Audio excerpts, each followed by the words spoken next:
tidak mungkin bisa melakukan kerja-kerjaan yang sangat detail seperti hari ini. Ini betul-betul luar biasa. Meskipun kendalanya tidak sebesar di Ritz-Carlton misalnya, tapi ledakan yang beruntun, kemudian bersamaan, kemudian di tengah kota, ini adalah sebuah plan yang betul-betul bisa dilakukan oleh bukan kelompok yang ini betul-betul kelompok yang sudah pernah melakukan sebelumnya, atau setidaknya pelatihnya itu adalah orang-orang yang sudah memiliki keahlian yang sangat tinggi. Tapi tadi dikatakan bahwa mereka sepertinya tidak mengetahui bahwa mereka telah dipantau oleh pihak kepolisian. Apakah mereka memang termasuk dalam kelompok yang terlatih? Ya justru itulah ya, kan tidak semua yang dilibatkan oleh kelompok ini kan semua terlatih. Kita yang pelatihnya atau pentolannya ini yang terlatih, kemudian mereka menggerakkan kaki tangan yang tinggal menjalankan perintah saja. Jadi kaki tangan yang bekerja di lapangan, kadang-kadang mereka hanya melakukan pekerjaan itu sesuai perintah saja. Mereka kadang tidak tahu apa yang sedang dia lakukan, atau dia tidak sadar melakukan perbuatan yang bersifat kekerasan. Kadang-kadang dia hanya membawa tas, disuruh oleh seseorang, meletakkan ke sebuah tempat, dikasih uang, tapi dia tidak tahu karena tidak boleh membuka isi yang ada dalam tas itu. Jadi menurut Anda yang melakukan eksekusi pada siang hari tadi adalah kaki tangan dari kelompok yang terlatih. Nah, dari analisa Anda dengan penyerangan yang dilakukan pada aparat kepolisian yang berada di lokasi, menurut Anda siapa sebenarnya target yang diinginkan oleh para pelaku, Pak Mustafa? Saya kira ini adalah balas dendam ya. Balas dendam utamanya adalah kepada Densus 88, tetapi karena mereka tidak bisa menjangkau kelompok Densus, maka yang disasar adalah kelompok-kelompok di sekitar Densus, yaitu ya polisi. Sekarang polisi kan berseragam yang sekarang meninggal ini kan, yang luka-luka juga berseragam, artinya pelaku tahu betul bahwa target paling mudah polisi itu adalah yang berseragam. Kalau yang tidak berseragam tentu tidak tahu, tapi kalau yang berseragam sudah pasti ketahuan bahwa itu adalah aparat kepolisian. Sedangkan kalau untuk mencari Densus sangat susah, karena ketika bekerja mereka tertutup kepalanya kan. Oke, Pak Ancat, Anda mengatakan tadi bahwa aksi ini bisa jadi adalah aksi balas dendam. Berarti bisa dikatakan bahwa mereka adalah kelompok yang juga sudah pernah melakukan serangan seperti itu, Pak Mustafa? Halo? Ya, Pak Mustafa, Anda mengatakan bahwa ini adalah aksi balas dendam. Berarti bisa dikatakan bahwa mereka juga sudah pernah melakukan aksi serangan-serangan sebelumnya di tanah air? Oh iya betul. Otaknya, skenario atau sutradaranya saya kira tahu betul sejarah terorisme. Mereka tahu betul mungkin pernah menjadi korban dari Densus 88, pernah menjadi korban pemberantasan terorisme. Tapi tidak harus orang lapangan. Ya. Kemungkinan adalah sutradaranya yang mengatur semua ini, kemudian orang lapangan ini adalah orang yang dikorbankan untuk membawa bom, membawa bahan-bahan material, sudah menembak. Ini adalah orang-orang di lapangan yang belum tentu mereka adalah pelaku-pelaku sebelumnya. Jadi bisa jadi mereka adalah pelaku baru yang sengaja dikorbankan untuk aksi pada hari ini. Berarti mereka adalah pelaku-pelaku yang baru saja direkrut oleh atau otak? Iya, tidak harus baru direkrut ya, mungkin sudah beberapa minggu lalu, beberapa bulan lalu, tapi biasanya para pelaku-pelaku itu tidak mengerti. Kalau sudah luka, sudah meninggal, baru nanti keluarganya tahu, temannya tahu, oh itu telah direkrut, oh itu telah dimanfaatkan dan seterusnya. Tetapi biasanya pelaku-pelaku yang anak-anak muda ini, mereka diajak untuk misalkan berjihad, kemudian berkidat atau latihan-latihan kesehatan dan dengan memanggul-manggul senjata palsu seperti itu perekrutannya. Tapi dalam kenyataannya ternyata mereka manfaat betul sebagai pion-pion yang mereka dikorbankan di lapangan sebagai teroris. Itu yang sering terjadi. Baik, Pak Mustafa, tadi ledakan terjadi di sebuah kawasan yang bisa dikatakan sebagai sentral untuk di ibu kota ini. Menurut Anda, apakah para petugas kecolongan atau memang persiapan para pelaku yang begitu kuat sehingga mereka bisa menyerang kawasan sentral tersebut, Pak Mustafa? Jadi kalau kerjaan intelijen itu mirip dapat ya. Satu adalah intelijen itu kecolongan. Kemudian yang kedua itu adalah turut serta, tanda petik ya, turut serta. Kemudian yang ketiga adalah justru sebagai pelaku. Kalau yang keempat ya, itu mereka sebagai aktornya. Jadi minimal 4 itu entah yang mana, tapi kalau kecolongan saya tidak yakin karena kelompok-kelompok yang radikal, kelompok-kelompok teroris terduga, mereka hampir semuanya sudah ditempel oleh intelijen kita. Kalau saya belajar dari Paris misalnya, ini mirip sekali. Di Paris itu setelah kejadian, kemudian salah satu yang meninggal di TKP itu ternyata adalah Kapitan Intelijen sendiri. Nah, ini membuktikan bahwa kejadian-kejadian yang semacam hari ini atau di Perancis ya, itu ternyata tidak terlepas dari sentuhan kaki tangan intelijen. Saya nggak tahu apakah ini intelijen murni atau intelijen yang kena korban entrapment, penjebakan.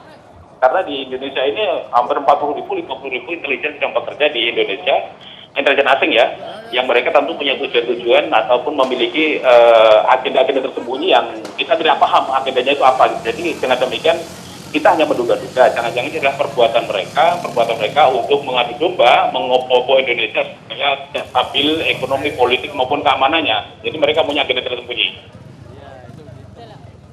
Baik, Pak Mustafa, dengan lokasi ledakan yang hanya berjarak beberapa meter saja yang terjadi pada siang hari ini, seperti apa analisa Anda yang dilakukan oleh para pelaku? Jadi ini tampaknya sudah melakukan mapping yang sangat rapi ya. Pelaku memiliki tim yang mungkin sejak pagi tadi sudah melakukan pemantauan. Kerja mereka persis juga meniru kerja polisi. Kalau polisi mau melakukan penangkapan, penyergapan maupun mungkin eksekusi, itu mereka melakukan mapping maupun pemantauan, patroli dan sebagainya.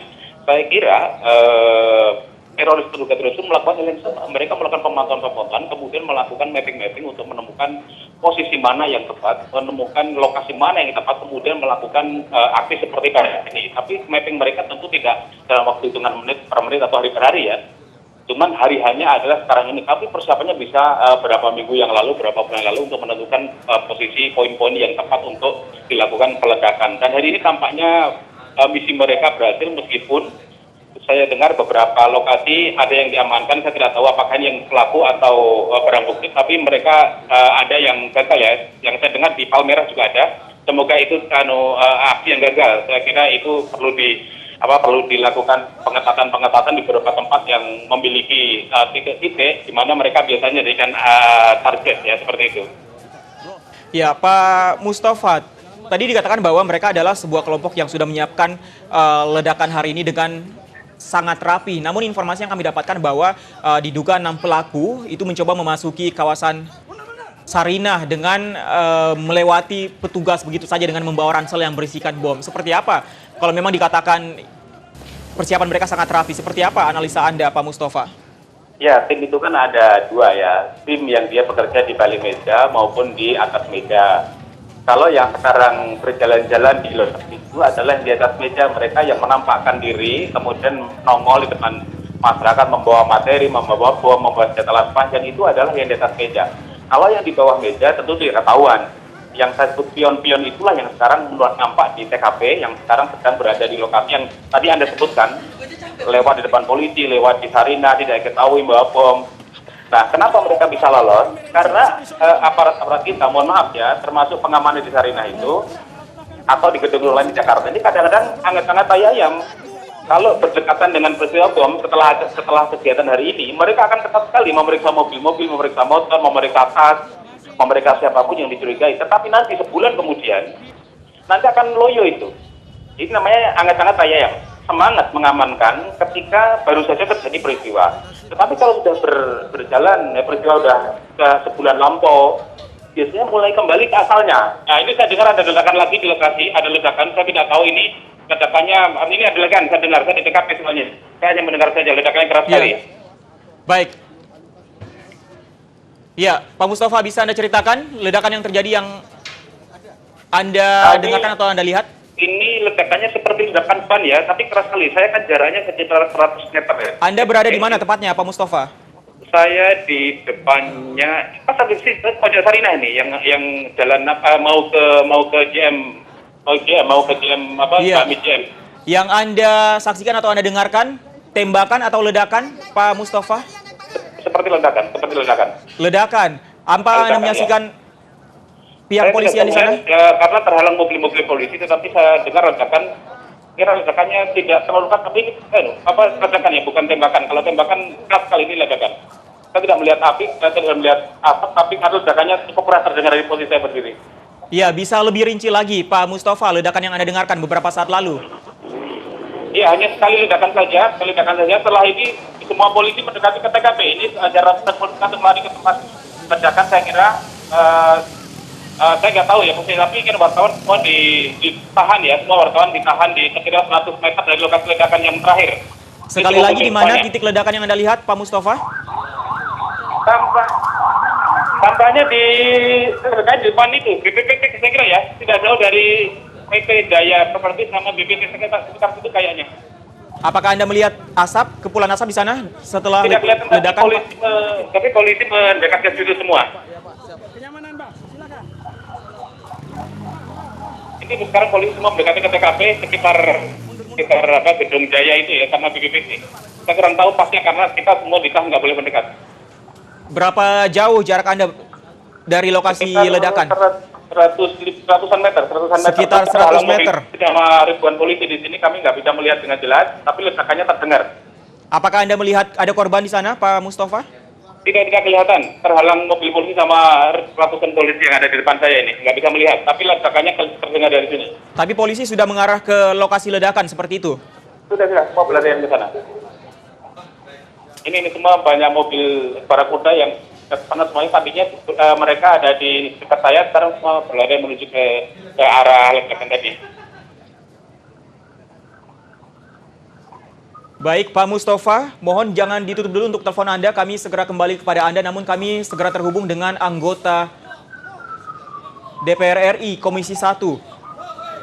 Ada Bapak TB Hasanuddin. Selamat siang, Pak TB Hasanuddin. Selamat siang. Assalamualaikum warahmatullahi wabarakatuh. Waalaikumsalam warahmatullahi wabarakatuh. Pak Hasanuddin, seperti apa analisa Anda terkait dengan kejadian siang hari ini, Pak Hasanuddin?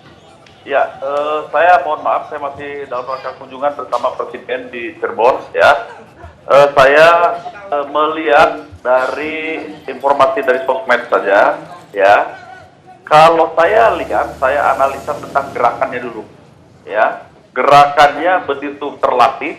Ya, yang pertama itu ada ledakan, kemudian ledakan disusul dengan ledakan bom bunuh diri, diperkirakan bunuh diri. Setelah menempatkan bom-bom di tempat lain, kemudian setelah terjadi ledakan, membuat orang terkejut, membuat orang terluka, muncul sniper di situ, menembak, meyakinkan untuk membuat bahwa seseorang itu sudah terbunuh. Ini sudah benar-benar terlatih seperti dalam perang kota. Baik.